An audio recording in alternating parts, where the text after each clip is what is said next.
Volume 6, Prólogo.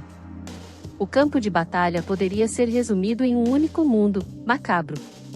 Cadáveres sobre cadáveres sobre cadáveres, jaziam em pilhas tão altas que era impossível contá-las. Aproximadamente 90% dos mortos pertenciam ao exército do Império Demoníaco, o restante ao exército oriental. Então esse é o poder de uma heroína classe S. Um cavaleiro dos Cavaleiros Lobo Branco ergueu o braço da espada, sentindo-se fraco e exausto. Seus olhos estavam paralisados pela cena que se estendia à sua frente, os soldados ogros brutalmente abatidos e massacrados pelo campo. Aqui e ali, suas carnes estavam queimadas, e finas colunas de fumaça subiam de seus restos mortais. Outros estavam empalados por fragmentos de gelo. Toda essa carnificina era obra de Takao Hijiri e da habilidade única que havia despertado dentro dela. Agora, ela era capaz de controlar dois aspectos elementais diferentes de vento.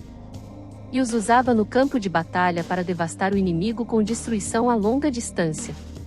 Vento de fogo. Vento de nevasca. Takao Hijiri rapidamente recuperou o controle da respiração com um suspiro indiferente. Takao Itsuki, sua irmãzinha, observava com grande admiração. Itsuki sabia que Hijiri devia ter gastado reservas incríveis de energia durante a batalha. Mas, mesmo cansada, Hijiri não demonstrou exaustão em seu rosto. Quando os outros olham para ela, devem pensar que ela nem suou. Eu sempre estive ao lado dela, sou a única que consegue perceber essas coisas, a única que consegue ver que ela está cansada. Não esperava nada menos de você, Aneki. Itsuki disse com um sorriso, sentindo mais respeito pela irmã mais velha do que nunca. As irmãs Takao e seu exército oriental foram constantemente repelidos, recuando para o sul, em direção às planícies do norte. Foi lá que os reforços da Aliança Sagrada se juntaram a elas, forças USA do sul e oeste que haviam sido mantidas em reserva. Liderados pelo Cavaleiro Matador de Monstros, o exército de USA ajudou a empurrar a frente oriental para trás. Até que o próprio Rei Demônio apareceu na linha de frente. A maré da batalha mudou em um instante. A estrutura colossal de seu corpo roxo e dourado era construída como uma fortaleza viva. Ele tinha uma presença horrenda, vulgar e vívida como uma flor carnívora das profundezas do inferno, magnífica e obscena ao mesmo tempo. Pontos bulbosos projetavam-se da superfície de sua pele como gomas repugnantes que brilhavam com uma luz pálida. Seu corpo era coberto por membros e apêndices deformados, chifres, braços, pernas de caranguejo que se contorciam furiosamente e asas. No centro de tudo isso, havia uma sombra humanoide inquietante, fundida ao resto do corpo, mas desafiando qualquer tentativa de olhar diretamente para o Rei Demônio. A monstruosidade não disse uma única palavra, apenas gerou monstros cada vez mais rápidos para reforçar seu exército em campo. As feras nasceram das pústulas brilhantes por todo o seu corpo. Eles incharam e explodiram, espalhando aglomerados de monstros como peixes no convés de uma traineira. Então, os monstros recém-nascidos se levantaram, cobertos da cabeça aos pés com um muco pegajoso, e pegaram as armaduras e armas de seus companheiros caídos antes de partir para a luta. Não importava quantos os humanos derrotassem, o número de monstros não diminuía. As irmãs Takao e os Cavaleiros Lobo Branco lutaram bravamente, mas não conseguiram fazer nada para repelir as ondas de monstros. A maré implacável os exauriu lentamente, embora a presença de Takao Hijiri lhes desse motivos para ter esperança. O número de mortes para sua habilidade única era incomparável, mas seu exército precisava apenas de um empurrãozinho extra. Com o exército de humanos se exaurindo com o passar do tempo, eles se perguntavam o que aconteceria se o próprio Rei Demônio decidisse se aventurar na linha de frente, e a maioria dos soldados da Aliança Sagrada rezava fervorosamente para que isso nunca acontecesse. Embora permanecesse na retaguarda, sua imensa forma era identificável até mesmo para aqueles distantes no campo de batalha. Aquela distância, sua essência avassaladora quase não tinha efeito sobre as tropas humanas em batalha, permitindo que lutassem com toda a sua força. Tudo isso poderia mudar em um instante se ele decidisse se intrometer na briga. Se isso acontecesse, apenas as irmãs Takao permaneceriam para conter a maré. Então dois cavalos mágicos apareceram, a deusa Vicious, com o herói classe S, ao seu lado. No calor da batalha, Higiri usou sua habilidade única como uma muralha, abrindo-se para proteger seus aliados. Os corpos de monstros mortos se amontoaram diante dela em uma cena infernal. Enquanto isso, Kirihara Takuto estava na linha de frente, olhando para o céu. À sua frente, jazia uma enorme pilha de cadáveres, e atrás dele, os soldados restantes do exército oriental. Ele estava na fronteira, uma linha que separava os vivos dos mortos. O cavaleiro-chefe dos Cavaleiros Lobo Branco, Sogud Sigmus, cavalgou até o lado da deusa e olhou para as costas de Kirihara. Então, o que você acha, Vicious? Ele perguntou. Resultados maravilhosos, devo dizer, respondeu ela com um sorriso largo, segurando levemente as rédeas de seu cavalo branco.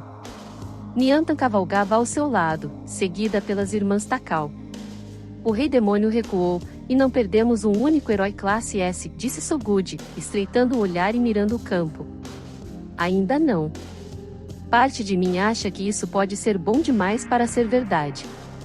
Eles viram as habilidades únicas de 2 dos nossos heróis de classe S, em batalha e decidiram recuar rapidamente, eu acredito. A deusa permaneceu firme em sua convicção de que esta era uma vitória para o exército oriental. Mas isso não parece certo para você, não é? Itsuki ouviu a conversa deles e olhou novamente para sua irmã. Eles desconfiam do momento desta retirada. A Neki disse exatamente a mesma coisa. Itsuki se lembrou da conversa que elas tiveram quando ficou claro que o rei demônio estava se retirando da batalha.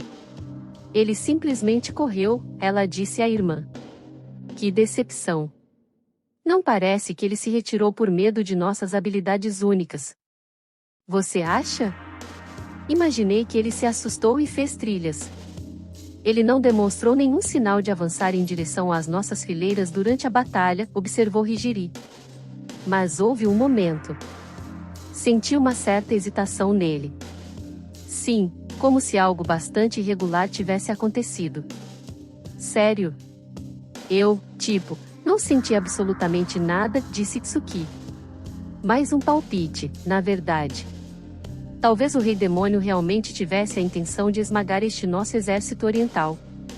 Mas ele também pode ter querido atrair a deusa e os heróis de classe S, para longe da frente sul, revelando-se aqui. Nossa, Aneki! Você é tipo uma estrategista. É apenas uma sensação. Não tenho provas, é claro. Itsuki se lembrou da maneira como sua irmã falou com ela naquele momento, enquanto olhava para Kirihara, de costas para ela, parado sozinho no campo de batalha. Aneki, você disse que o rei demônio não iria surtar e fugir porque viu suas habilidades únicas, certo? De fato, eu disse. Mas, eu me pergunto. Quando olho para ele ali, quero dizer você também, Aneki, mas... Vocês, heróis de classe S, não são uma ameaça real ao rei demônio? Kirihara estava sozinho sob um céu azul enquanto incontáveis dragões dourados feitos de pura energia cruzavam o ar acima dele, deixando um rastro de raios brilhantes de luz atrás deles.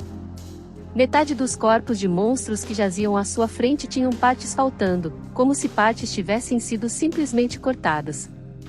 Os dragões rolavam enquanto voavam, mestres do céu, espalhando faíscas por onde passavam. Durante a batalha, eles rugiam, enfureciam-se e massacravam os monstros abaixo.